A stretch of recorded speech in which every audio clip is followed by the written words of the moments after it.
अरे थांब धरू नको.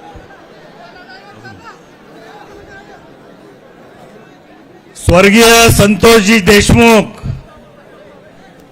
यांच्या कुटुंबियांना न्याय देण्यासाठी बीड जिल्ह्यातल्या कानाकोपऱ्यातून हजारो लाखोच्या संख्येनं आलेले सर्व बंधू भगिनी तरुण मित्र व्यासपीठावरील आदरणीय संभाजीराजे आदरणीय मनोजदादा जरांगे पाटील सर्व मान्यवर बंधूंनो आणि भगिनींनो, संतोष देशमुख यांची हत्या होऊन आज 19 दिवस झाले तरी सुद्धा काही आरोपी अद्याप मोकाट आहेत, त्यांना अटक झालेली नाही.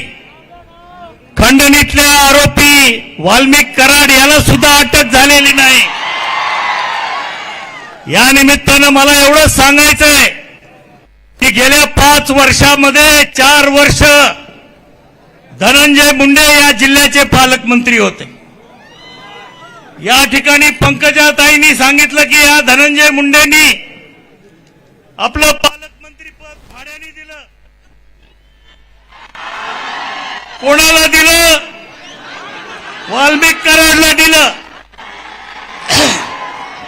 एक घटनाबाह्य सत्ता केंद्र आणि पालकमंत्र्याचे सगळे अधिकार मिळाल्यानंतर यांनी पोलीस प्रशासनावर आणि संपूर्ण प्रशासनावर आपली जरब बसवली. सर्वांना एकच ऑडिओ चालू आहे. फोन करून पोलीस स्टेशनला सांगायचं की ह्याला उचला, वायर टाईट असेल एखादं वायर 307 मध्ये अडकवा, 302 मध्ये अडकवा. हजारो आपणच दिलेला बेगुन्हा नागरिकावरती या ठिकाणी खटले.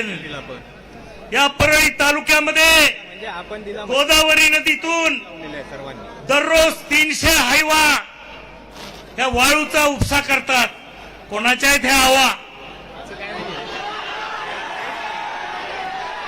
आणि म्हणून या ठिकाणी या सर्व गोष्टीला ज्यांनी या वाल्मिक कराडच्या पाठीमागे आपली शक्ती उभी केली ते धनंजय मुंडे मंत्रिमंडळामध्ये असल्यास या केसमध्ये कोणालाही न्यायाची अपेक्षा नाही.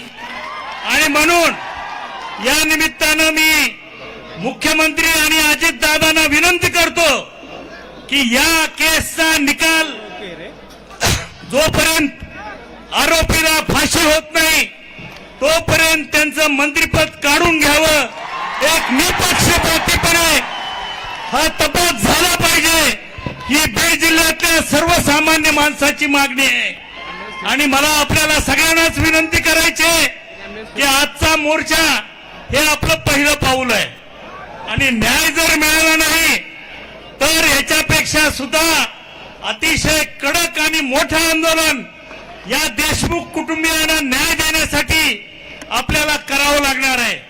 मी दुसरी विनंती करणार आहे, आम्ही माजलगाव तालुक्यातील सर्व राजकीय पक्षाच्या कार्यकर्त्यांनी एकत्रित येऊन जवळजवळ 40 लाख रुपयाचा निधी येत्या 4 तारखेला आम्ही मस्साजोगला जाऊन या कुटुंबियाच्या स्वाधीन करणार आहोत.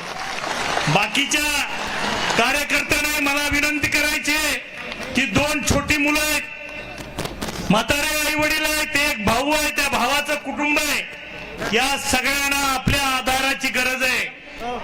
संतोष देशमुखचं कुटुंब हे प्रत्येकाने समजलं पाहिजे की माझं कुटुंब आहे आणि त्याला मदतीची गरज असताना आपल्या सर्वांना मला विनंती करायची आहे की जी काही मदत आपल्या हातून घडेल ती या कुटुंबियाला आपण सर्वांनी करावी. धन्यवाद. जय हिंद, जय महाराष्ट्र. बापासाठी